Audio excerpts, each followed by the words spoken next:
สารความรู้ความเป็นไปสื่อถึงใจของประชาชน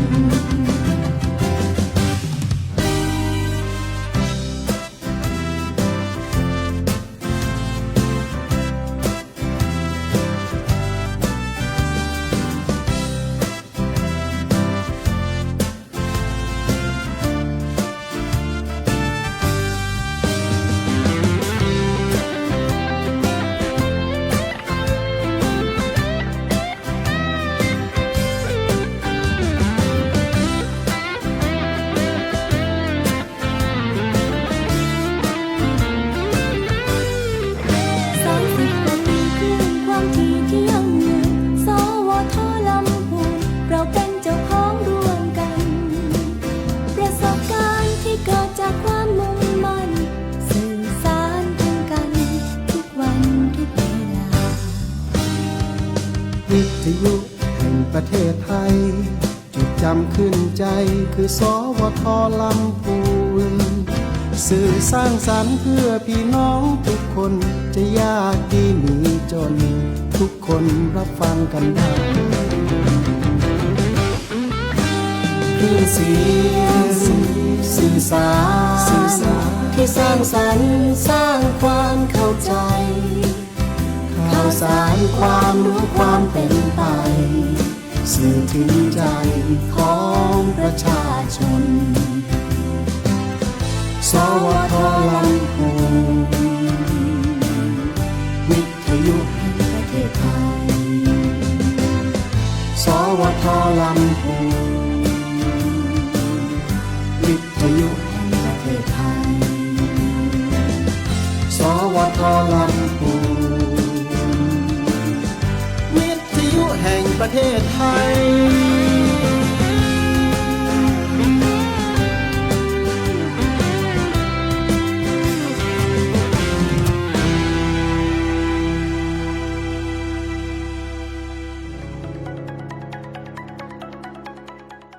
ศาสนาสิ่งยึดเหนี่ยวจิตใจของคนในชาติสถาบันชาติศาสนาและพระมหากษัตริย์เป็นสถาบันหลักที่สร้างความมั่นคงความเป็นปึกแผ่นและความเจริญก้าวหน้าให้กับประเทศชาติคือความเป็นอันหนึ่งอันเดียวกันของคนไทยศาสนาคือสิ่งยึดเหนี่ยวจิตใจของคนไทยส่วนพระมหากษัตริย์คือผู้ปกครองบ้านเมืองให้สงบสุขดังนั้นคนไทยทุกคนจึงมีหน้าที่ในการพิทักษ์รักษาสถาบันหลักของชาติให้มีความเข้มแข็งพร้อมทั้งแสดงออกถึงความรักชาติยึดมั่นในหลักธรรมคำสอนของศาสนาและเทิดทูนสถาบันพระมหากษัตริย์โดยความปรารถนาดีจากสำนักงานประชาสัมพันธ์ที่ 3 กรมประชาสัมพันธ์จังหวัดลำพูนเชิญชวนประชาชนและนักท่องเที่ยวร่วมสัมผัสความยิ่งใหญ่ของงานเทศกาลโคมแสนดวงที่เมืองลำพูนสุดยอดฤดูกาลท่องเที่ยวแห่งปีเชิญชวนท่องเที่ยวงานประเพณียี่เป็งเมืองลำพูนชมขบวนแห่โคมไฟอันงดงามการถวายโคมบูชาแด่องค์พระบรมธาตุเจ้าหฤพุนชัยการถวายโคมสักการะพระนางจามเทวีปฐมบรมกษัตริย์แห่งนครหฤพุนชัยการเทศมหชาติการประกวดปล่อยโคมลอยบูชาพระเกศแก้วจุฬามณีการประกวดกระทงกิจกรรมตลาดวัฒนธรรมถนนสายวัฒนธรรมเทศกาลดนตรีและศิลปะลำพูนอาร์ตแอนด์มิวสิกเฟสติวัลกิจกรรมไนท์มาร์เก็ตและกิจกรรมประเพณีลอยกระทงจังหวัดลำพูนเทศกาลโคมแสนดวงที่เมืองลำพูนเทศกาลแห่งสีสันและความสุขเทศกาลท่องเที่ยวจังหวัดลำพูนแห่งปีกับการบูชาโคมแขวนโคมที่ยิ่งใหญ่ที่สุดในโลก19 กันยายนถึง10 พฤศจิกายน 2568 ที่จังหวัดลำพูนจากหมื่นเป็นแสนส่ององค์พระธาตุงดงามสดใสไม่แดนล้านนาดังสวงสวรรค์วิมานบนดินคือโคมแสนดวงที่เมืองลำพูนจึงขอเชิญชวนชนทั่วถิ่นไทยร่วมสร้างศรัทธาหนึ่งในแสนดวงได้พบผลบุญเห็นแสงแห่งธรรมนำจิตใจงามพบผ่านสิ่งดี ส่งข้อความอย่างมานี่มันลายไอ้หวันส่งมาจวนกันสมัครงานรายได้ต่อวันเริ่มต้นที่360 บาท ฮัลโหลน้องอุ๋ยว่าได้สนใจงานตีไอส่งไปฮือก็น่าสนอยู่นะรายได้ก็ดีทำตีบ้านก็ได้ตอนนี้ไอก็ส่งไปฮือในกลุ่มไลน์ตีมูว่างานพดละ เดี๋ยวก่อนไอ้หวันบริษัทอย่างที่ไหนนี่ลองอ่านดูแล้วสี่บ่หันมีข้อมูลอย่างสักอย่างเจือได้แต่ก็เจ้า ว่าแล้วต้องถามแน่บ่ต้องเป็นห่วงปีอ่านพอละมีตากรมพัฒนาฝีมือแรงงานมั่นใจได้ชัวร์ถ้าสนใจก็โอนกาสมัครไปฮือเปิดเลยเด้อ อันเดี๋ยวน้องขอไปร้องพอดีๆกำก่อนเนอะตึงว่าแล้วโดนเพจปลอมจุ้งให้ละไอ้หวันสังเกตง่ายๆเพจแต่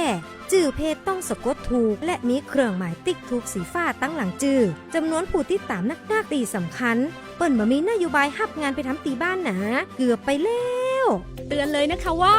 อย่าลงเชื่ออะไรง่ายๆ และขอความร่วมมือไม่ส่งต่อ หรือแชร์ข้อมูลต่อ ในช่องทางสื่อสังคมออนไลน์ต่างๆ หากสงสัย ติดต่อหน่วยงานนั้นโดยตรง มั่นใจ ปลอดภัยกว่าค่ะ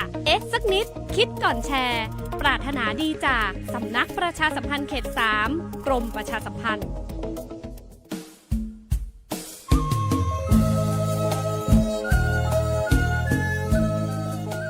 พระธาตุเด่นพระรอดขลังลำไยดังกระเทียมดี ประเพณีงามจามเทวีศรีหริพุนชัย ท่านกำลังฟังสถานีวิทยุกระจายเสียงแห่งประเทศไทยจังหวัดลำพูนสำนักประชาสัมพันธ์เขต 3 กรมประชาสัมพันธ์ส่งกระจายเสียงในระบบ FM Stereo Multiplex ความถี่ 95 เมกะเฮิรตซ์จากอาคารเลขที่ 113 หมู่ที่ 10 ตำบลบ้านกลางอำเภอเมืองจังหวัดลำพูนจากนี้ไปสถานีเชิญท่านรับฟังรายการมองลำพูนค่ะ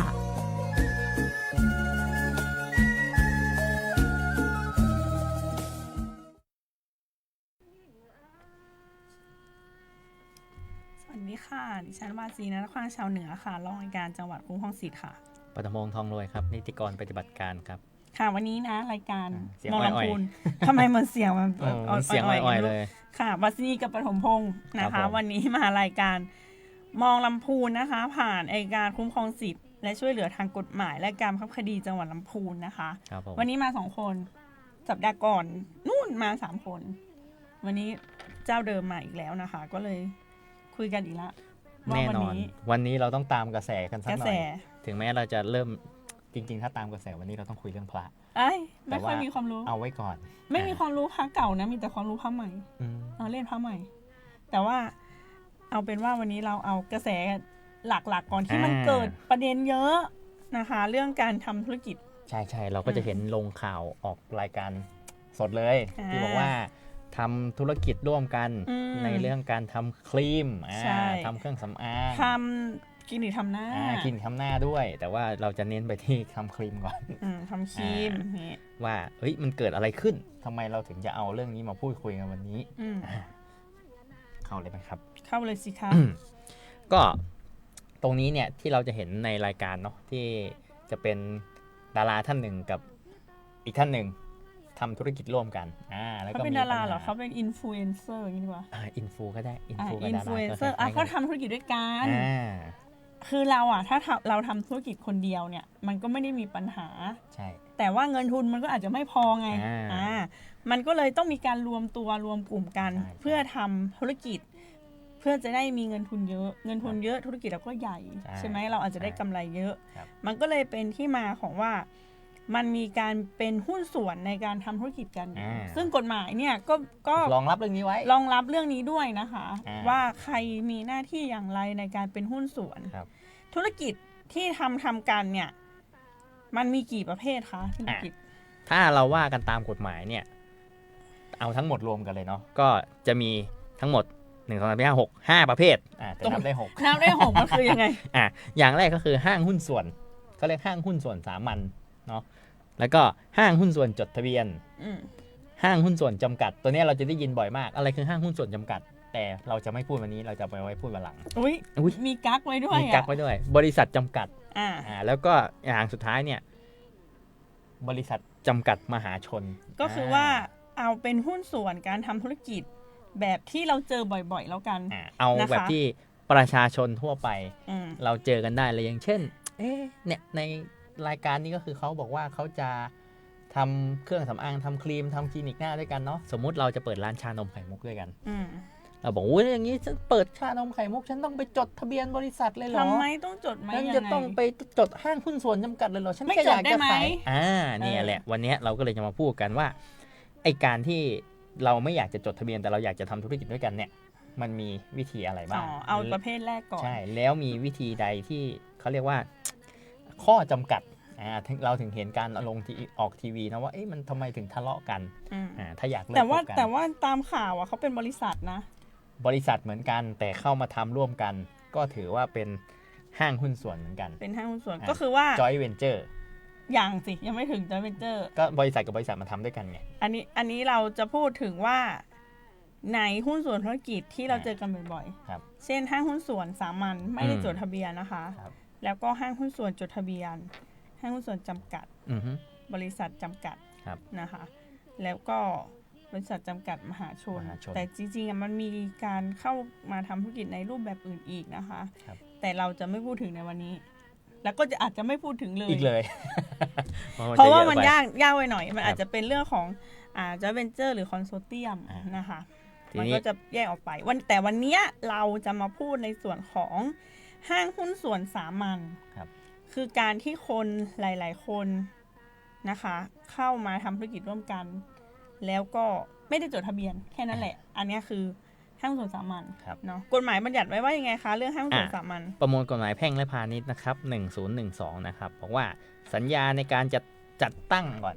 เราพูดถึงการมาทำธุรกิจกันเนาะสัญญาในการจัดตั้งห้างหุ้นส่วนเนาะบริษัทเนี่ยก็คือสัญญาที่บุคคลตั้งแต่2คนขึ้นไป คนเดียวไม่ได้เพราะคนเดียวไม่รู้จะตั้งมาทำไมเนาะสอง จะร่ ค วม น กับ สาม ใคร คน ล่ะ สี่ คน ค เดียวน เธอก็ไม่ต้องร่วมกับใคร ซึ่งถ้าเป็นกฎหมายสมัยก่อนเนี่ยบริษัทอะไรเนี่ย7 คนเลยนะครับเดี๋ยวนี้ลดลงมาเรื่อยๆเหลือแค่2 คนแล้ว คนก็เข้าหุ้นกันทำ ใช่เข้า ธุรจ มา ได้ ตกลงกันจะทำกิจการร่วมกันเนาะโดยวัตถุประสงค์คือต้องแบ่งผลกำไรด้วย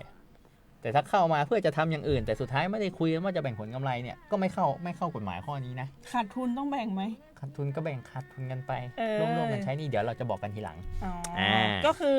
ถ้าเราอยากทำธุรกิจ ครับ แล้วเราทุนไม่พอ เราก็ไปชวนเพื่อนมาคุณผู้ชมพงมาทำ ไปเปิดร้านชานมไข่มุกกันเถอะ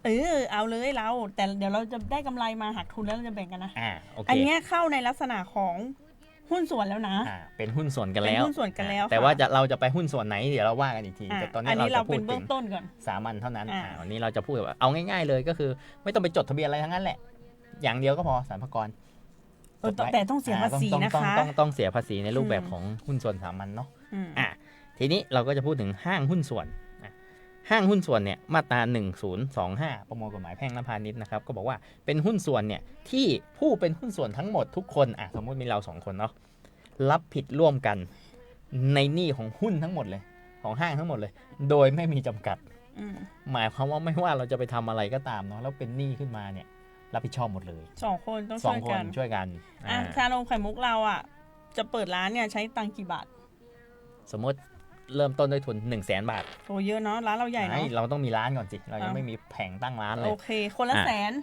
คนละแสน ก็เอาเงินมารวมกันคนละแสนได้ ปึ้ง 200,000 ได้200,000 มีค่าใช้จ่ายอะไรก็เอาเงิน 200,000เนี้ยไปจ่าย ใช้จ่าย ใช้จ่าย ถ้ามันมากกว่า 200,000ที่เรามีหมดแล้ว แต่เรายังต้องใช้จ่ายอยู่2 คนเนี้ยก็ต้องรับ ก็ ใน ต้อง ส่วนหนี้เพิ่ม ใช่ อืม ทีนี้บางทีเนี่ยบางครั้งเราก็จะเห็นนะครับว่าการที่เราจะ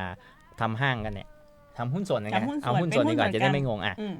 บางคนเนี่ยเขาบอกว่าลงแรงได้ปะหุ้นลมหุ้น ต้องลงต้องลงแต่เงินเท่านั้นไหม กฎหมายบอกไม่ต้องกฎหมายเนี่ย1026เนี่ยประมวลกฎหมายแพ่งและพาณิชย์เขาบอกว่าหุ้นส่วนเนี่ยจะเอาอะไรก็ได้มาลง ไม่ว่าจะเป็นเงินทรัพย์สินหรือจะลงแรงงานก็ได้ ก็คือคล้ายๆหุ้นลมนั่นแหละว่าฉันมีส่วนเท่านี้เราก็จะงงว่าทำไมเวลาเราฟังข่าวเนาะทำไมบอกว่าฉันขอหุ้นลมเป็นเงินเท่านี้บาททำไมมันตีราคาแบบนั้นได้เพราะกฎหมายเขาเขียนไว้แล้วครับว่าถ้าสงสัยเนี่ยเขาให้สันนิษฐานไว้ก่อนว่าของที่เอามาลงเนี่ยมีค่าเท่ากับเงิน มูลค่าเท่ากัน มีมูลค่าเท่ากัน สมมุติว่าวาสินีทำร้านชานมไข่มุก ลง100,000 ลง100,000คุณปฐมพงษ์มี ที่ดิน จะ พร้อมห จะ น้าร้าน เอามาไว้ให้ตั้งร้านเลย แต่ไม่ลงเงินนะ ไม่ลง ด้ห ไม่ลงได้ ได้ ก็ตีเลยไอเนี่ย100,000 100,000 เท่ากัน เท่ากัน ค่ะ แล้วทีนี้แล้วคนที่ลงแรงล่ะ คนที่ลงแรงเนี่ยกฎหมายก็เลยบอกว่า1028เนาะมันจะไล่ๆกันเลขเนี่ยบอกว่าถ้าลงแรงงานแต่ไม่ได้ตีค่าแรงไว้เนี่ยให้คำนวณเลยว่าหุ้นส่วนทั้งหมดเนี้ยใช้การถัวเฉลี่ยจากเงินหรือทรัพย์สินของอีกเจ้าหนึ่งสมมุติอาจจะมี3คนคนนึงลงเงินคนนึงลงที่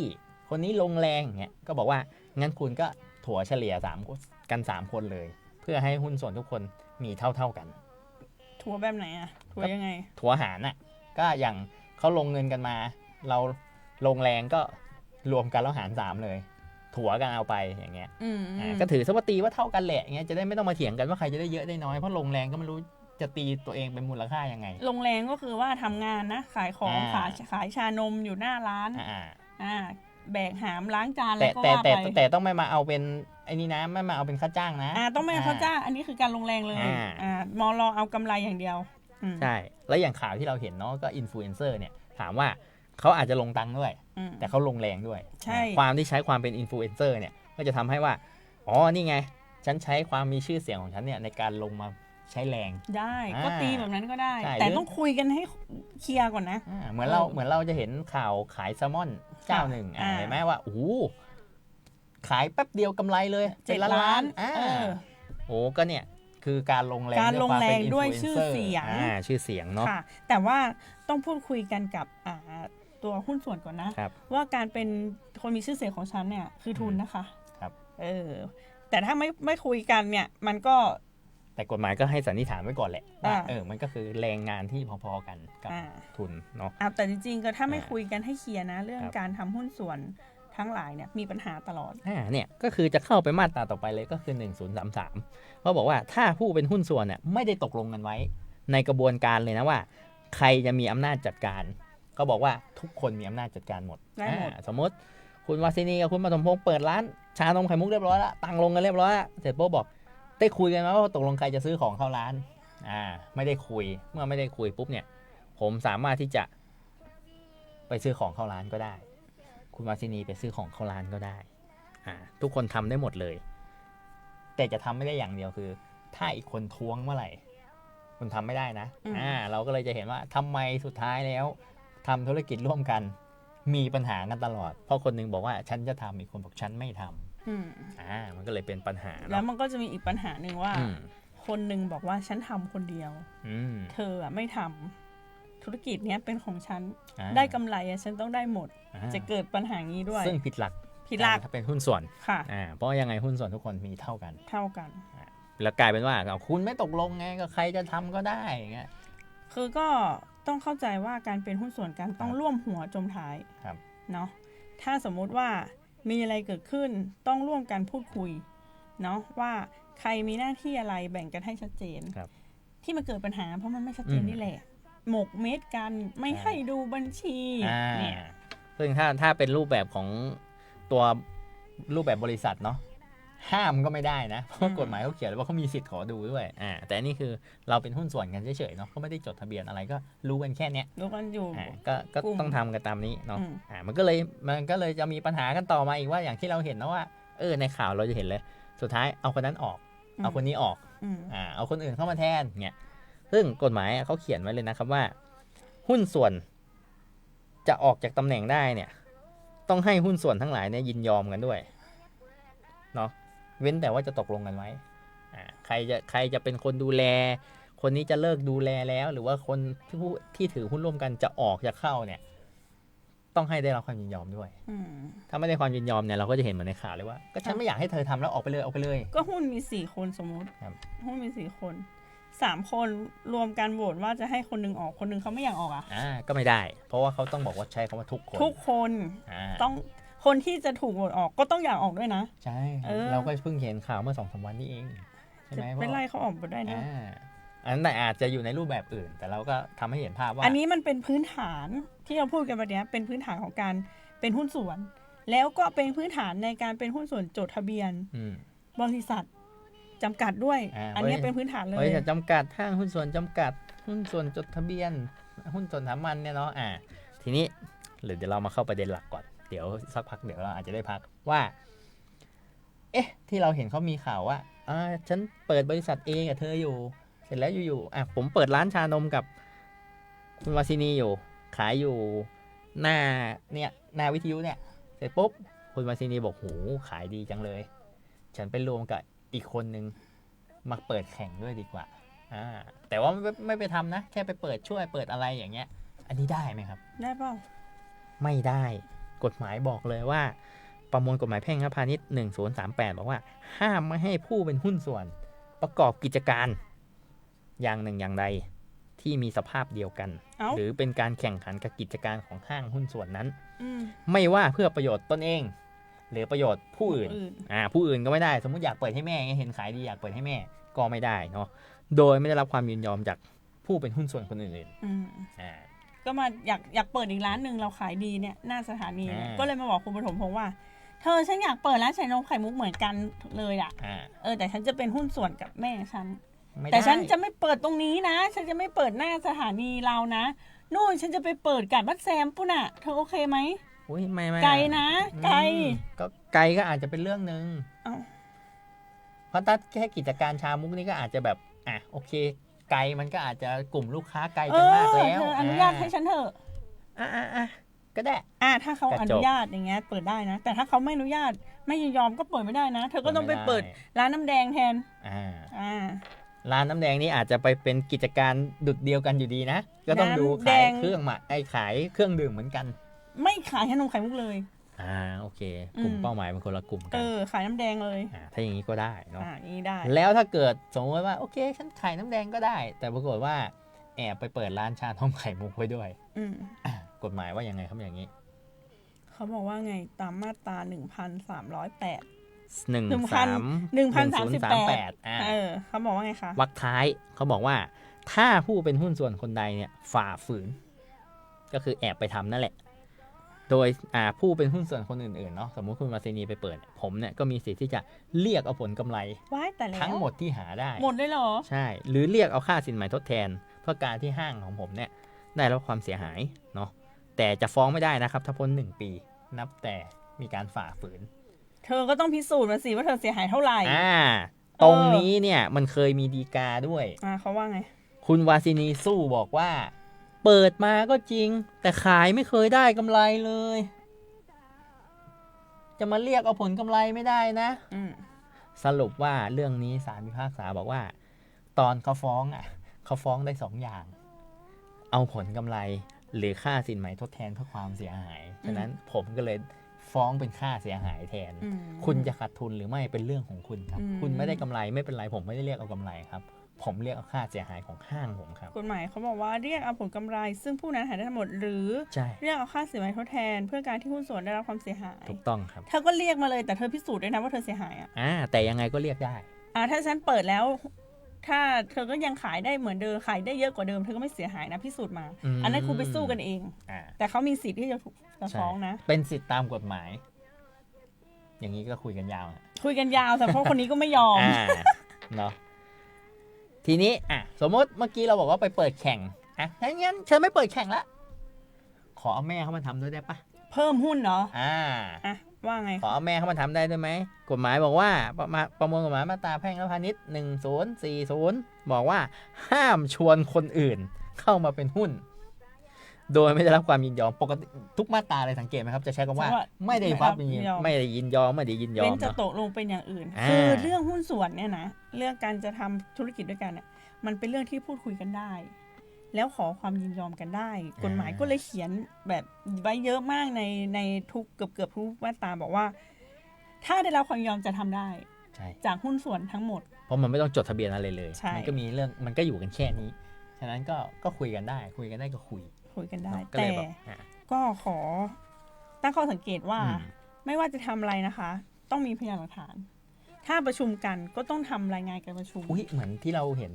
ลงข่าวหรือเปล่าว่าเขามีการอัดเสียงมีการลงลายลักษณ์อักษรกันให้เซ็นเสมอใช่ต้องทำรายงานการประชุมแล้วก็ให้เซ็นรับทราบเนาะหรือถ้าจะให้ยินยอมอะไรสักอย่างหนึ่งก็ต้องทำหนังสือ นะคะว่าให้ความยินยอมในกิจการไหน ให้ทำอะไรได้บ้าง กฎหมายไม่ได้ห้าม แต่ทำไว้ก็รัดกุมดี รัดกุม4เวลาถูกฟ้องขึ้นมามันปวดหัวนะคะ ถ้าไม่มีหลักฐานนะคะ ครับ และทีนี้ ถามว่ามันมีกรณีอีกเนาะถ้าสมมุติว่าเราตั้งชื่อร้านอะว่าแบบเอาร้านอะไรดีอะสมมุติร้านชานมไข่มุกวาซินีแค่นี้เลย มาซินีและติ ตีไม่ได้เดี๋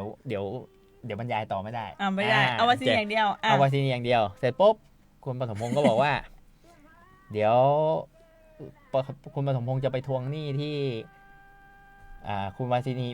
มีอาจจะมีบุคคลเนาะมาสั่งชานมไข่มุกไปกินเลี้ยงไปสัมมนา100 แก้ว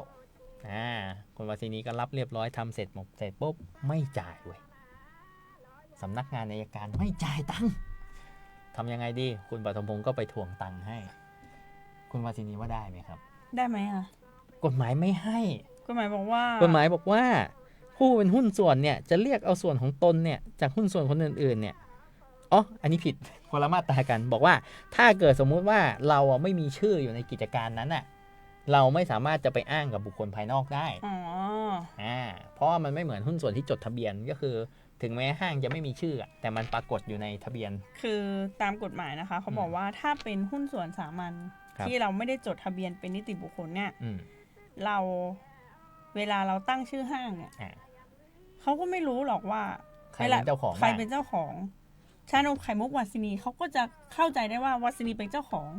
เขาไม่รู้หรอกว่ามีปฐมพงษ์อีกเพราะนั้นปฐมพงษ์ไปออกหน้าทวงเงินไม่ได้นะกฎหมายไม่อนุญาตเด็ดขาดแต่ทีนี้งี้ก็ไม่ตั้งชื่อเลย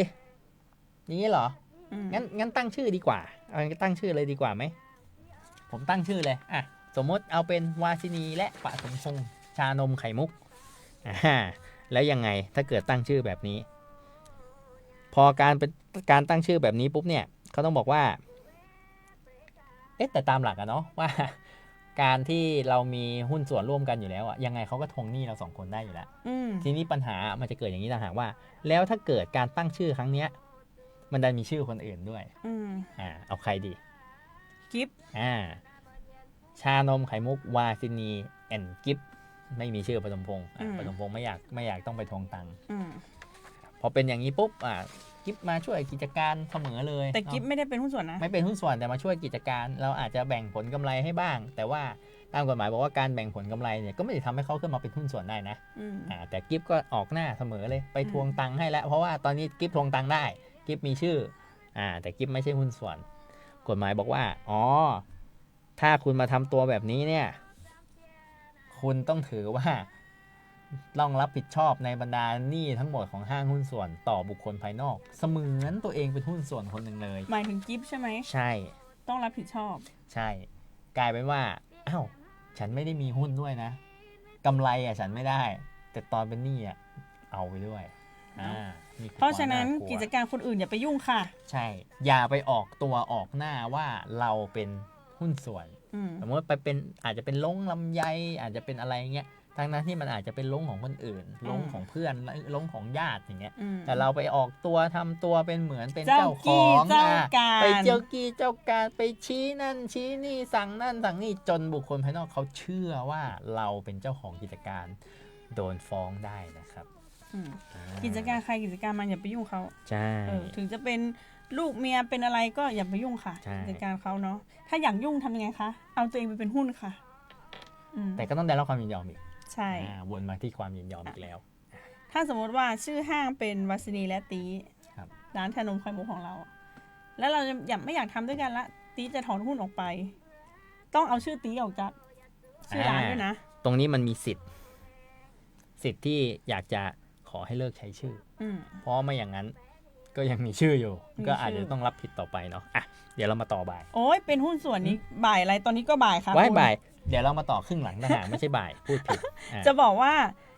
การเป็นหุ้นส่วนเนี่ยมันไม่ใช่เรื่องยังไงก็ได้นะใช่มันสำคัญตั้งแต่ว่าเราจะลงกันเท่าไหร่เนาะชื่อห้างของเราชื่อที่เราจะใช้อะไรเนี่ยมันมีรายละเอียดเยอะใครจะมีอำนาจในการตัดสินใจบ้างค่ะเพราะฉะนั้นอยากเลิกคบกับเพื่อนอย่าลืมชวนกันตั้งห้างนะครับได้เลิกได้ทะเลาะแน่ เดี๋ยวเรามาต่อกัน ค่ะ ครึ่งหลัง ค่ะ เนาะครับผม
กลับมาแล้ว โอ้ยเพลงเพราะมาก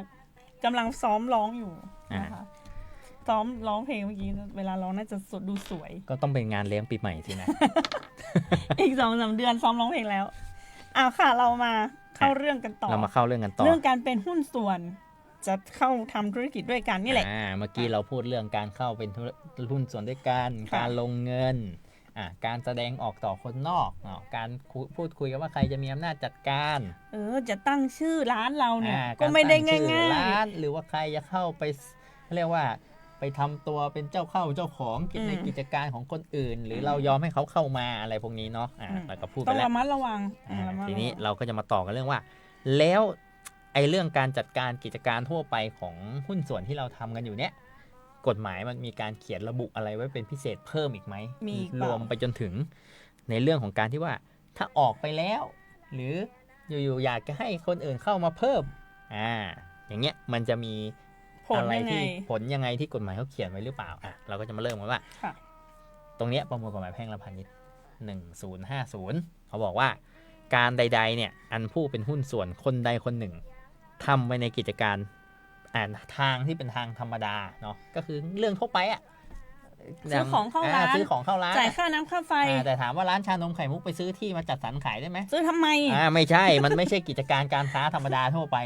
ของห้างหุ้นส่วนที่เราจัดกัน เธอจะขายน้ำเธอจะไปซื้อที่ทำไม งั้นท่านบอกว่าผู้เป็นหุ้นส่วนทุกคนน่ะย่อมต้องผูกพันในการนั้นๆด้วยเนาะแล้วจะต้องร่วมรับผิดกันอย่างไม่จำกัดจำนวนในการชำระหนี้ที่เกิดขึ้นจากการจัดการบริการนั้น เพราะฉะนั้นหมายความว่าถ้าสมมติคุณวาสินีไปซื้อแก้วซื้อแก้วมาปุ๊บโอ้โหขายดีงั้นเหมามาเลย3 ล้านใบ โอ้โห คิดเยอะ เอายิ่งซื้อเยอะยิ่งถูก เป็นหนี้ถามว่าอย่างนี้คุณปฐมพงศ์บอกว่าไม่ได้คุณวา มั สิ น นี ก็ไม่ธรรมดาของการค้าขายนะ ซื้อแก้ว3 ล้านใบอ่ะ ก็พอดีจิตไม่ค่อยดีเท่าไหร่ ถ้าอย่างนี้เนี่ยจริงๆถ้าเราพูดถึงว่าการซื้อเข้ามาในกิจการธรรมดาของห้างเนี่ยซื้อสัก10 โหล 10 โหลก็สัก300แต่ขายได้วันละ10 แก้วแล้วก็ไม่เอาเงินไปจ่ายให้เขาไอ้เจ้าของร้านแก้วน่ะขายแก้วน่ะอย่างเงี้ยหุ้นส่วนทุกคนต้องร่วมรับผิดเฮียเจ้าของบอกว่าปฐมพงศ์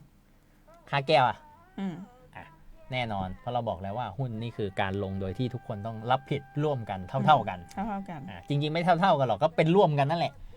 เขาจะทวงใครก็ได้ไม่ต้องเท่ากันหรอกเขาไปทวงคุณผมจ่ายไป1,000ก็มาเอาจากวันที่500ค่ะใช่แต่จริงๆก็ต้องไปเอากับเงินกองกลางเรานั่นแหละถ้าเงินกองกลางหมดก็มาหารกันคนละครึ่งเพราะฉะนั้นเมื่อกี้เราบอกว่าแล้วถ้าอย่างนี้แหมผมบอกเนี่ยอยู่ๆมีคนมาถามขายที่บอกว่าเนี่ยตรงนี้เหมาะกับการจัดสรรมากเลยคุณปฐมพงศ์เอาเงินที่มีได้กำไรจากการขายชานมไข่มุกไปซื้อที่เลยโอ้เธอขายในห้างเหรอกำไรไปซื้อที่ได้เนี่ยขายดีเอาเราเป็นคนขายของดีเอาไปซื้อที่มาทำไมซื้อที่มาจัดสรรก็ไม่ใช่วัตถุประสงค์ของห้างของเรานะแล้วไปซื้อเนี่ยเป็นหนี้เขาอยู่ด้วยซื้อจ่ายยังไม่ครบเจ้าหนี้มาทวงคุณวาสินีฉันบอกฉันบอกจ่ายด้วยอันเนี้ยคุณวาสินีก็ไม่ต้องรับผิดทำไมก็ฉันขายทางลงไข่มุกเธอจะไปซื้อที่มาจัดสรรมันไม่ใช่วัตถุประสงค์ของฉันที่ฉันอยากทำธุรกิจแต่ซื้อในนามวาสินีและน้องกิฟต์นะไม่เกี่ยวก็ไม่เกี่ยวเพราะกฎหมายบอกว่าไม่ได้มันในเมื่อมันเป็นคนละเรื่องกันเนี่ยมันไม่ใช่กิจการการค้าทั่วไปในทางธรรมดาของห้างวาสินีไม่ต้องรับผิดแต่ทีนี้พอเกิดเหตุการณ์อย่างนี้ขึ้นปุ๊บคุณวาสินีบอกงั้นฉันออกฉันไม่อยากทำธุรกิจกับเธอแล้วเธอเอาเงินกำไรไปซื้อที่ได้ยังไงแต่ตอนนี้เรามีหนี้อยู่2 ก้อนนะคือหนี้แก้วกับหนี้ที่ดินหนี้ที่ดินไม่ต้องพูดถึงแล้วเพราะว่าของผมรับคนเดียวเธอมันจะมีนะคนที่เอาเงินกำไรของห้างไปซื้อที่ซื้อทางแล้วบอกว่าจะมาทำออฟฟิศวันนี้แล้วไม่บอกคนอื่นน่ะนี่เป็นคดีกันมาแล้วฉันจะบอกให้ทีนี้แล้วถ้าเกิดสมมติว่าตอนเนี้ยผมมองแล้วเดี๋ยวเอาเป็นว่าเดี๋ยวผมซื้อโน่นซื้อนี่มาตอนนี้เราเป็นหนี้เยอะเลยทำไงดีไม่ไหวแล้วอะผมออกแล้วกันเหลือว่าทีนี้เพราะตอนนี้เมื่อกี้เราตกลงกันสุดท้ายน้องกิฟต้องเข้ามารับผิดอย่างหุ้นส่วนแล้วใช่ไหมอาจจะภายหลังเราอาจจะบอกน้องกิฟเข้ามาด้วยให้อนุญาตให้เข้าก็ได้คุณวาสินียอมไหมก็ได้ยอมโอเคเราได้น้องกิฟเพิ่มเข้ามาอีก1 คนเป็นหุ้นส่วนตอนนี้มี3ใช่เป็นหุ้นส่วนมี3 คนแต่คุณผมบอกกันชั้นไปละบ๊ายบายไม่ทำแล้วเบื่อเอาแล้วนี่ที่เกิดขึ้นนะกฎหมายก็เลยบอกว่ามาตรา1051ประมวลกฎหมายแพ่งและพาณิชย์บอกว่าผู้ที่เป็นหุ้นส่วนที่ออกจากห้างไปแล้วยังคงต้องรับผิดชอบในหนี้ซึ่งห้างได้ก่อเอาไว้ก่อนจะออกจากหุ้นส่วนไปงั้นก็นี่ค่าแก้วค่าอะไรที่ทำเอาไว้เนี่ยรับหมดเลยไม่ใช่ไปแต่ตัวแล้วก็ทิ้งหนี้ไว้ให้ฉันนะคะจะมาบอกว่าฉันไปแล้วหุ้นฉันก็ลงไปแล้วเงิน100,000ฉันก็ไม่ได้ถอนคืนอย่างนี้ก็ไม่ได้ไม่เกี่ยวอาจจะเป็นเพราะว่าถ้าได้กำไรเธอจะได้ด้วยกำไรก็แบ่งๆกันไปเป็นระยะแต่ตอนขาดทุนไม่เอาจะหนีละไม่ได้หรอแล้วน้องกิฟต์ล่ะเพราะน้องกิฟต์เพิ่งเข้ามาเองแก้วนี่แก้วมีตั้งนานแล้วทำไงดีเขาบอกว่ากฎหมายบอกว่าถัดกันเลย1052บอกว่าบุคคลผู้เข้ามาเป็นหุ้นส่วนในห้างหุ้นส่วนย่อมต้องรับผิดในหนี้ใดๆซึ่งห้างเนี้ยได้ก่อไว้ก่อนที่ตนจะเข้ามาเป็นด้วยกิฟต์บอกงั้นไม่มาแล้วค่ะไม่ทันละครับคือเข้ามาแล้วเนี่ยคุณจะมาบอกว่าไม่เป็นแล้วไม่ได้เพราะฉะนั้นเราก็จะเห็นในหลายๆกรณีที่บอกว่าพ่ออาจจะไปมีหุ้นมีอะไรไว้เงี้ยแล้วพ่อตายปุ๊บลูกจะเข้ามารับหุ้นต่อแต่ก็คือ เป็นคนนอกเนาะก็ยังไม่เห็นอะไรอย่างเงี้ยแต่พอเข้ามารับแล้วเสร็จปุ๊บโอ้โหมีแต่นี่เลยไม่เอาไม่ได้ไม่ได้ อันนี้ก็ถือว่าสวยไปฉะนั้นเนี่ยเวลาเราจะเข้าหุ้นทำอะไรเนาะค่อยๆคิดค่อยๆดูดีๆยิ่งลงหุ้นเยอะนี่นะก็ต้องยิ่งระมัดระวังปรึกษาทนายก็ได้มีอยู่2 อย่างไม่ต้องทำ กระทำคนเดียวเพราะไม่งั้นมีปัญหาแน่นอนนอกจากว่าเราจะคุยกันได้ด้วยดีทุกคนมีจิตเมตตาค่อยๆคุยกันเนี่ยเพราะฉะนั้นจริงแล้วเนี่ยหุ้นส่วนประเภทสามัญเนี่ยที่ไม่จดทะเบียนไม่ใช่ห้างหุ้นส่วนจำกัดไม่ใช่บริษัทเนี่ยพวกเนี้ยถือว่าจริงๆแล้วเป็นประเภทของการทำธุรกิจร่วมกันที่พังง่ายที่สุดที่ไม่พังเพราะอะไรไหมเพราะเป็นครอบครัวค่ะFamily ค่ะแต่จริงๆเขามีดีกานะว่ากงสีไม่ใช่หุ้นส่วนสามัญก็ไม่ใช่ดิเขาบอกได้ทำธุรกิจก็เลยถามว่ามันก็คือคล้ายๆอยู่ในรูปแบบของครอบครัวคือทำธุรกิจครอบครัวนะทำร้านขายของแล้วทุกคนก็มาเป็นหุ้นส่วนกันอย่างเงี้ยอันนี้ธุรกิจครอบครัวแต่ถ้าเกิดแบบว่ามีอยู่อันนึงแล้วมาช่วยกันกินช่วยกันใช้เนี่ยที่เป็นกงสีเนี่ยอันนี้ไม่ใช่เพราะว่าสุดท้ายวัตถุประสงค์คือไม่ได้ต้องการแบ่งผลกำไรผิดตั้งแต่ต้นที่เราคุยกันตอนแรกเลยเนาะใช่ทีนี้ต่อไปแล้วถ้าเกิดข้อจำกัดเราพูดถึงข้อจำกัดบ้างสมมติว่าเราคุยกันแล้วว่าตอนแรกเราบอกเลยว่าเราเป็นหุ้นส่วนใช่ตอนแรกเราบอกกันว่าเราไม่ได้จำกัดอะไรเลยเนาะแต่ตอนนี้เราโอเคเอางี้แล้วกันไหนๆหุ้นส่วนตอนนี้มี3 คนผมกลับเข้ามาแล้วไหนๆก็ออกไปแล้วก็หนีหนี้ไม่พ้นนี่กลับเข้ามาเหมือนเดิมแล้วกันเผื่อได้กำไรแล้วก็บอกว่างั้นคุยกันสรุปว่าในบรรดาทั้งหมดเนี้ยเดี๋ยวให้คุณวาสินีมีอำนาจทำทุกอย่างได้คนเดียวหมดเลยเดี๋ยวปฐมวงศ์ขายอย่างเดียวดูแลก่อนนี่เยอะเลยน้องกิฟเดี๋ยวช่วย PR ปรากฏว่าคุณวาสินีไม่ค่อยว่างเลยคุณปฐมวงศ์ไปจัดการมาให้หน่อยอาจจะเป็นเรื่องของการที่ว่าไปซื้อของเข้ามาอะไรเข้ามา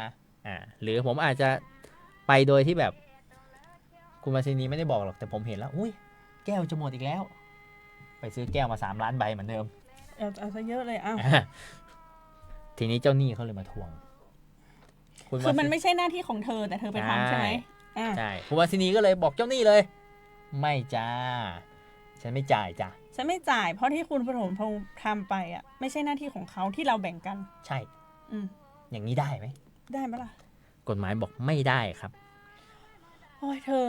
ไอ้เจ้าหนี้เรามันจะรู้ได้ไงว่าใครมีหน้าที่อะไรในห้างของเราเขาไม่รู้หรอกแต่เราทำไปเพราะในนามของห้างใช่กฎหมายเลยบอกว่าหุ้นส่วนที่ไม่ได้จดทะเบียนกันอย่างเงี้ยถึงแม้คุณจะมีข้อจำกัดในเรื่องของอำนาจของแต่ละคนเนี่ยเบื้องหลังยังไงคุณอยากเอามาอ้างกับบุคคลภายนอกไม่รู้บุคคลภายนอกไม่รับรู้อะไรทั้งสิ้นเพราะคุณรู้กันอยู่3 คนแต่ถ้าเธอเป็นหนี้ที่จะเอาไปใช้ในกิจการของห้างนี้เธอต้องจ่ายเอาง่ายๆว่าเป็นหนี้รับหมด ปฏิเสธอะไรไม่ได้แต่เวลาจะมาถือประโยชน์เนี่ยจะไปเอากับคนนอกเนี่ยไม่มีชื่ออย่าหวังนี่คือหลักการของการเป็นหุ้นส่วนสามัญซึ่งถามว่าข้อจำกัดเยอะเนาะก็มีอยู่แต่มันก็เป็นวิธีที่ง่ายที่สุดแหละก็มันก็คุ้มครองเจ้าหนี้คนที่เขาสุจริตด้วยนะแต่มันก็ง่ายตรงที่ว่าเราสามารถที่จะก็ตกลงว่าก็เอาตามเนี้ยก็วันนี้อยากจะเปิดชานมแล้วทำไมต้องไปจดทะเบียนอะไรให้วุ่นวายเอาตามนี้แหละเจ๊งเงินคนละ100,000ก็จบแล้วเรียบร้อยรับได้ก็ดีทีนี้มีเรื่องนี้เมื่อกี้พูดไปแล้วก็ที่บอกว่าถ้าเกิดสมมุติว่ามีคนเข้ามาแบบอยากทำตัวเป็นหุ้นส่วนอย่างที่เราบอกว่าเป็นลงลำไยเป็นอะไรก็ตามเนี่ยแค่คุณมาแสดงตัวเข้ามาให้ใช้ชื่อเป็นชื่อห้างเป็นอะไรพวกเนี้ยกลายเป็นว่านี่ฉันจะต้องรับผิด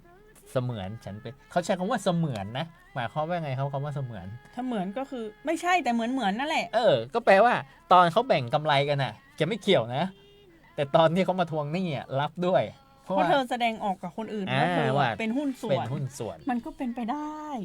ว่าจะมีคนที่ทำแบบนี้ผัวเป็นหุ้นส่วนอีนางเมียก็ไปด้วยไงไปจัดแจงอย่างเงี้ยเธอรับด้วยนะคะมันอาจจะเป็นเรื่องตัวแทนเชิดหรืออะไรก็ว่ากันไปแต่ว่าสุดท้ายแล้วเนี่ยแสดงตัวเยอะจนกลายเป็นหุ้นส่วนไปเลยก็อาจจะต้องรับผิดใช่แล้วทีนี้เคสสุดท้ายอันเนี้ย เราพูดถึงการก่อร่างสร้างขึ้นมา ถึงการประกอบกิจการการเอาคนนั้นเข้าคนนี้ออกคนนั้นมีปัญหากันอะไรเสียปุ๊บทีนี้อยากจะเลิกละ ไม่อยากทำแล้วค่ะ ชานมไข่มุกเลิก เคสนี้เคยมาปรึกษาสำนักงานด้วย อยากเลิกห้าง อยากเลิกห้าง เพราะว่าเปิดห้างไว้2ห้าง ห้างสามัญเนี่ยเหรอห้างไม่จดทะเบียน มี เนี่ยเหรอ จดทะเบียนด้วยไม่จดทะเบียน อ่ะ ห้างหนึ่งกำไร อีกห้างขาดทุน ก็ไม่รู้ว่าทำไมถึงต้องเปิด2ห้างทั้งที่คุณเปิดห้างเดียวก็ได้แล้วกรุ๊ปกรรมการเหมือนกันหมดเลยนะ อาจจะเป็นแผนธุรกิจ อืม สุดท้ายบอกว่าผมอยากจะถอนหุ้นตรงนี้ออกเนี่ยแล้วเขาไม่ยอมไปหาบริษัทกฎหมายบริษัทบัญชีแล้วเขาก็บอกเขาทำบัญชีให้ไม่ได้ก็เลยมานั่งคุยกัน ปรากฏว่าอ๋อมันเกิดจากการที่เขาอะไม่เข้าใจว่าการลงหุ้นส่วนกันในกิจการแต่ละประเภทเป็นอย่างไรเขาเลยเอาทุกอย่างมาปนกันหมดเลย อืม คนนี้เอาเงินตัวเองมาเข้าเพิ่มทั้งที่จริงๆบอกว่าลงหุ้นกันคนละเท่านี้บาท แต่พอผลกำไรเสร็จปุ๊บแทนที่เป็นผลกำไรของห้างก็เอาไปจ่ายหนี้ส่วนตัวบ้าง อืม เละเทะไปหมดเลย ก็คือจริงๆแล้วมันทำตัวห้างหุ้นส่วนเนี่ย ถึงไม่จดทะเบียนนะ ถึงจะเป็นสามัญแบบเนี้ย มันก็แยกจากตัวเรา ตัวคนของเรานะคะ ถ้ามีเงินมาเพื่อจะใช้หนี้ก็ต้องใช้หนี้ของห้างนะใช้หนี้ส่วนตัวไม่ได้ เราต้องเอากำไรมาใช้หนี้ส่วนตัว ห้างแต่ละแบบก็มีมีเหตุที่จะให้เลิกห้างกันได้หลายแบบเหมือนกันนะคะ ทีนี้เราก็เลยมาดูว่าเอ๊ะแล้วห้างหุ้นส่วนสามัญเนี่ยแล้วถ้าอยากจะเลิกห้างกันนะ ไม่อยากทำแล้วชานมไข่มุก กฎหมายให้ไว้5อย่างก็คือถ้าทำสัญญากันไว้มีกำหนด บอกว่าเราจะเปิดชานมไข่มุก อาจจะเป็นช่วงนี้1 ปี หรืออาจจะบอกว่าเดี๋ยวปีใหม่หุ้นกันไปขายไข่เจียวไหมถ้าอย่างเงี้ยหมดปีใหม่เมื่อไหร่ห้างล้มทันที เพราะถือว่ากำหนดเวลาไว้แล้วว่าจะขายกันแค่งานปีใหม่ เดี๋ยวขาย30ธันวาถึงวันที่2มกราพอ ถึงวันที่2เสร็จปุ๊บห้างเราเลิกเลยนะหรือกรณีที่2บอกว่าเพื่อเฉพาะการใดการหนึ่งการใดการหนึ่งนี่อาจจะหมายถึงว่าช่วงห่วงเวลาเหมือนกันเราอาจจะไม่รู้แหละสมมติงานโคมเงี้ยขายอะไรขายอะไรดี ขายโคมเลย ขาย เรา โคมแต่เราไม่รู้ว่าขายโคมนี่คนจะไปจะมากันเยอะเท่าไหร่แล้วอาจจะ เรา กำห ก็ นด เอา กัน ช่วง ไว้ ที่เขามีงานเนี่ย พีคเราก็ขายโคม แต่เราไม่ได้กำหนดช่วงเวลาไว้ พอจบงานโคมก็เลิก กันเหมือนกันหรืออย่างที่3ก็คือเพื่อทำกิจการใดกิจการหนึ่งอย่างเดียวแล้วเสร็จแหละ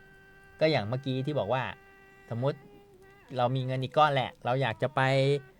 ซื้อที่มาจัดสรรซื้อเสร็จจัดสรรเสร็จขายเสร็จเลิกครบกิจการแล้วเลิกเลยไม่ต้องทำอีกห้างเนี้ยใช่หรือ4บอกกันไปเลยไม่ทำแล้วตรงนี้จะมีเงื่อนไขพิเศษแต่สุดท้ายคือไม่ทำแล้วก็คือไม่ทำก็เลิกกันไปต่างคนต่างบอกว่าโอเคเลิกเนาะสุดท้าย5อันนี้ง่ายที่สุดคนใดคนหนึ่งตายล้มละลายหรือกลายเป็นคนบ้าไร้ความสามารถจบเลิกห้างเลยใช่ห้างเลิกเลยไม่ต้องทำอะไรกันต่อแล้วอันนี้สำหรับห้างหุ้นส่วนสามัญที่ไม่จดทะเบียนเอาเงินมาเข้ารวมๆเอาเงินมาลงเอาแรงมาลงธรรมดาอันนี้คือกรณีเราไม่จดทะเบียนที่ไหนทั้งนั้นกรมพัฒนาธุรกิจการค้าเทศบาลอะไรเราไม่จดง่ายๆเราทำกันง่ายๆคุยกันวันนี้ขายกันพรุ่งนี้เนาะแต่ปุ๊บไอ้เงื่อนไขของการที่จะยกเลิกเมื่อกี้เราบอกว่าถ้าบอกว่าคนนึงบอกว่าจะเลิกเลยเนี่ยเขามีกันบอกว่าการจะเลิกได้เนี่ยจะต้องบอกก่อนสิ้นปีทางบัญชีซึ่งสิ้นปีทางบัญชีนี่มันเป็นรายละเอียดเนาะว่าเราจะเอาตุลาหรือจะเอาแล้วแต่ทีนี้พอเราบอกปุ๊บเนี่ยก็ต้องบอกล่วงหน้าก่อนสิ้นปีเนาะแต่อย่างน้อยเนี่ยต้องไม่น้อยกว่า6 เดือนพอบอกอย่างนี้เสร็จปุ๊บพอถึงเวลาปั๊บตัดเลิกแยกย้ายเคลียร์บัญชีกันเสร็จแล้วใครเป็นหนี้เป็นสินเท่าไหร่เป็นกำไรก็เหลือคืนกันแต่ถ้าเกิดขาดทุนก็รับผิดชอบกันตามนั้นโดยไม่จำกัดใครโดนเท่าไหร่ก็เท่านั้นเลยมาก่อนมาหลังไม่เกี่ยวถึงเวลาเป็นหนี้หาร3แต่ถ้าสมมติว่าขอเลิกแล้วก็ไม่ยอมเลิกขอออกไม่ยอมออกกิจการไม่เลิกสักทีล่ะขอศาลสั่งให้เลิกได้ไหมห้างเนี้ยขอได้เพราะเป็นเงื่อนไขสุดท้ายว่าคุยกันไม่ลงตัวใช่ไหมกฎหมายบอกว่าถ้าผู้เป็นหุ้นส่วนคนใดคนหนึ่งเนี่ยร้องขอเลยกรณีดังต่อไปเนี้ยศาลนะศาลสั่งให้เลิกห้างกันได้1ผู้เป็นหุ้นส่วนคนใดคนหนึ่งเนี่ยฟ้องร้องว่าอีกคนหนึ่งเนี่ยล่วงละเมิดข้อบังคับใดๆที่เราตกลงกันไว้อย่างเช่นบอกว่าคุณวาทีนี้จะไม่ไปทำนั่นทำนี่ทำนู่นแต่ก็ทำอยู่นั่นแหละกิจการเสียหายเดี๋ยวก็บอกว่าคุยกันแล้วเนี่ย ปฐมพงศ์คุยกับวันที่นี้ว่าปฐมพงศ์จะไม่ไปซื้อแก้วอีกแล้วเพราะซื้อแก้วทีละ3 ล้านใบเสียหายมากก็ยังไปซื้ออีกเนี่ยจงใจทำให้ละเมิดข้อสาระสำคัญของห้างหุ้นส่วนของเราศาลก็เลิกได้นะคะศาลสั่งให้เลิกได้หรือทำไปมีแต่ขาดทุนอย่างเดียวก็ซื้อแก้วทีละ3 ล้านใบไม่มีหวังกับจะฟื้นตัวได้อีกซื้อแก้วทีละ3 ล้านใบจะไปเอากำไรไปไหนเลิกไม่ต้องเป็นห้างกันละเธอไม่ต้องทำธุรกิจหรือห้างส่วนนั้นเหลือวิสัยที่จะดำรงคงอยู่ต่อไปอันนี้นี่หนักที่สุดเลยเป็นสาเหตุหลักที่ทำให้การทำห้างหุ้นส่วนสามัญเนี่ยเลิกกันบ่อยก็คือทำไมมีปัญหาเอาตีกันเหรอว่าก็ทำไมก็ไอ้ลูกจ้างคนนั้นตกลงคุณจะฟังใครผมก็เจ้าของนะเอาคุณวาสินีก็เจ้าของลูกจ้างบอกเอาไงดีเนี่ยจะขายดำเนินธุรกิจไม่ได้ก็คือยังไงก็ดำเนินธุรกิจร่วมกันไม่ได้เลยอย่างเงี้ยเขาเรียกว่าเหลือวิสัยจะดำรงต่อไม่ได้ละไปขอศาลขอเลิกห้างขอให้ศาลเลิกห้างให้ได้ก็ที่พูดมาทั้งหมดเนี่ยเป็นแค่น้ำจิ้มข้อความเบื้องต้นของการจะเข้ากันมาทำธุรกิจนะก็เลยมีข้อสังเกตอย่างที่บอกว่าการจะทำธุรกิจร่วมกันมันมีรายละเอียดเยอะหลายอย่างไม่ใช่ว่าตกลงกันวันนี้พรุ่งนี้ขายมันอาจจะทำได้ในธุรกิจเล็กๆขายชานมไข่มุกกาขายไข่เจียวกา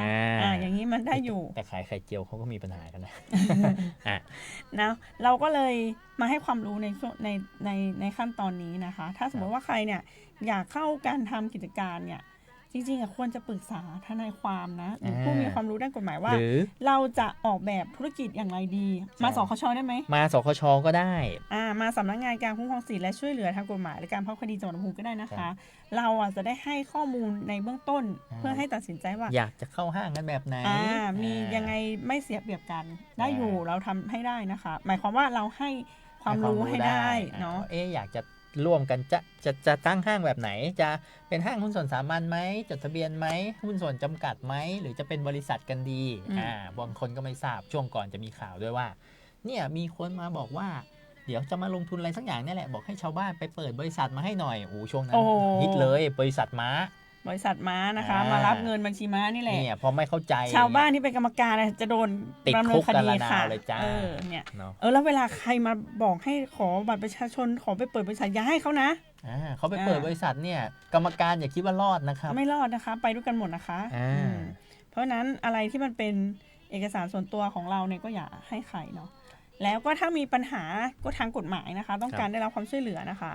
สามารถขอรับคำปรึกษานะคะได้ที่สำนักงานการคุ้มครองสิทธิและช่วยเหลือทางกฎหมายและการพักคดีจังหวัดลำพูนนะคะหลังคาสีแดงอยู่ข้างกับที่ว่าการอำเภอเมืองลำพูนซึ่งหลังคาสีน้ำเงินนะคะเวลามาปรึกษาก็แนะนำว่าให้มาที่สำนักงานดีกว่าเพราะว่าเราจะได้คุยกันในเรื่องรายละเอียดบางทีโทรมาหรือแชทมาอะไรเงี้ยข้อมูลไม่ครบถ้วนเนาะค่ะวันนี้นะคะเราสองคนก็ขอขอบคุณทุกท่านนะคะที่ร่วมกันได้รับตั้งใจฟังไม่ใช่เขาต้องเรียกว่าอะไรร่วมกันฟังแล้วก็พูดคุยไปด้วยกันนี่ดีกว่านะคะแบ่งปันความรู้ด้านกฎหมายนะคะแล้วก็เจอกันอีก2 สัปดาห์ข้างหน้าเราจะมาพูดเรื่องอะไรเดี๋ยวเรามาว่ากันต่อว่าเราจะไปห้างหุ้นส่วนกันดีไหมจดทะเบียนหรืออาจจะไปห้างหุ้นส่วนจำกัดหรือว่าบริษัทอะไรก็เดี๋ยวค่อยว่ากันนะคะในอีก2 สัปดาห์ข้างหน้านะคะวันนี้ขอบพระคุณค่ะทุกท่านสวัสดีค่ะ